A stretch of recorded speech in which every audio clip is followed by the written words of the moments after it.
नमस्कार। आप सभी को करवा चौथ की ढेरों शुभकामनाएं। आपका और आपके सोलमेट का जो प्यार है वो आजीवन इसी प्रकार बना रहे, यही दुआ करते हैं करवा चौथ पे।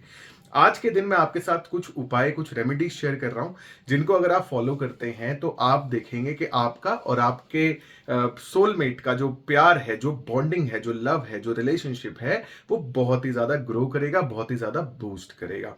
सबसे पहले बात कर लेते हैं समय की, टाइम की। तो आज के दिन जो करवा चौथ का जो मुहूर्त है, शाम के समय में जिस समय आपको अपना पूजा करनी है, चांद को अर्घ देना है और सारे काम करने हैं, वो है 8:18 से पहले। मैंने जस्ट अभी गूगल पर चेक किया, दिल्ली की अगर बात करूं तो दिल्ली में जो चांद निकलने का समय बताया जा रहा है वो लगभग 8 सवा 8 के बीच में है। तो कोशिश कीजिए कि आप लोग 8 सवा 8 के बीच में अपने घर की छतों पे पहुंच जाएं, क्योंकि अगर आप 8:18 तक या उससे पहले अगर चांद देखकर उसको अर्घ देके अपना व्रत तोड़ लेते हैं और अपने हस्बैंड से पहला निवाला अगर आप लेते हैं, तो आपके लिए और आपके हस्बैंड के लिए बहुत ही अच्छा माना जाएगा। उसके बाद भी ठीक है, लेकिन स्पेसिफिकली जो 8:18 का समय है ना, उससे पहले ये काम बहुत ही ज्यादा शुभ है।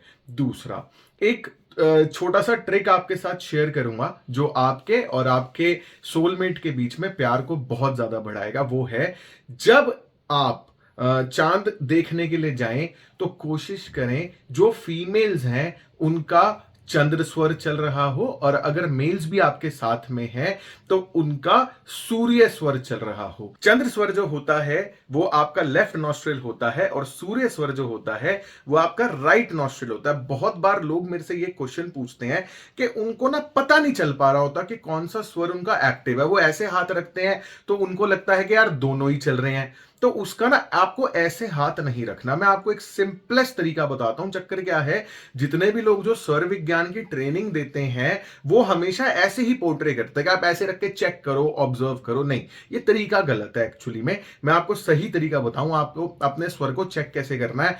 आप अपने हाथ को ऐसे रखिए और सांस लीजिए, फिर ऐसे रखिए। तो जिस हैंड के ऊपर, जैसे मेरा इस समय लेफ्ट स्वर एक्टिव है, तो अगर मैंने ये ऐसे हाथ रखा तो मेरे को इस पे एयर फील हो रही है। इस हाथ पे मुझे बिल्कुल भी एयर फील नहीं होगी। बहुत मतलब ऐसा नहीं होगा। आप ऐसे रखोगे तो आपको लगेगा कि दोनों नॉस्ट्रिल से चल रही है, लेकिन जब आप ऐसे रख के चेक करोगे ना, तो आपको बहुत आसानी से क्लैरिटी हो जाएगी कि कौन सा स्वर आपका एक्टिव है। तो लेडीज जो हैं, फीमेल्स जो हैं, उनका उस समय पे चंद्र स्वर एक्टिव हो, और मेल्स जो हैं उनका उस समय पे सूर्य स्वर एक्टिव हो। अब आप कहेंगे कि यार अगर चंद्र स्वर एक्टिव नहीं है तो उसको एक्टिवेट कैसे करें।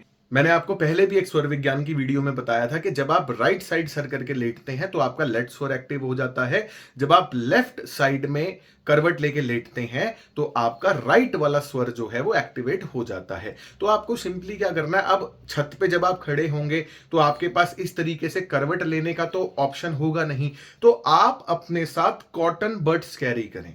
उस पॉइंट ऑफ टाइम पे जब आप अपने घर की छत पे जब आप चांद को देखने जाएं तो अपने साथ कॉटन बड्स लेके जाएं, और आपको सिंपली क्या करना है, अगर बाय चांस आपका लेफ्ट स्वर एक्टिव नहीं है, राइट स्वर एक्टिव है, तो सिंपली क्या करना है, उस पॉइंट ऑफ टाइम पे अपनी राइट वाली नॉस्ट्रिल में एक कॉटन का बड लगा लें। उससे क्या होगा, आपका राइट नॉस्ट्रिल ब्लॉक होके ऑटोमेटिक जो स्वर है वो लेफ्ट वाली नॉस्ट्रिल से फ्लो करना शुरू कर देगा। मेल्स भी ये उपाय कर सकते हैं। मेल्स को क्या करना है, वो अपने लेफ्ट वाले नॉस्ट्रिल में कॉटन का बड लगा लें तो ऑटोमेटिकली उनका राइट स्वर जो है वो एक्टिव हो जाता है। जब एक मेल का राइट स्वर एक्टिव होता है और फीमेल का लेफ्ट स्वर एक्टिव होता है, तो वो दोनों एक दूसरे की तरफ बहुत ज्यादा आकर्षित होते हैं और उनके अंदर प्रेम संबंध जो है वो बहुत गहराई से गहराता है। तो ये कुछ उपाय हैं। टाइम को फॉलो करना है और स्वर को फॉलो करना है, और आप देखेंगे कि आपके बीच में जो बॉन्डिंग है, जो लव है, वो बहुत ज्यादा एनहेंस होगा, बहुत ज्यादा बढ़ेगा। धन्यवाद। करवा चौथ की एक बार फिर से ढेरों शुभकामनाएं।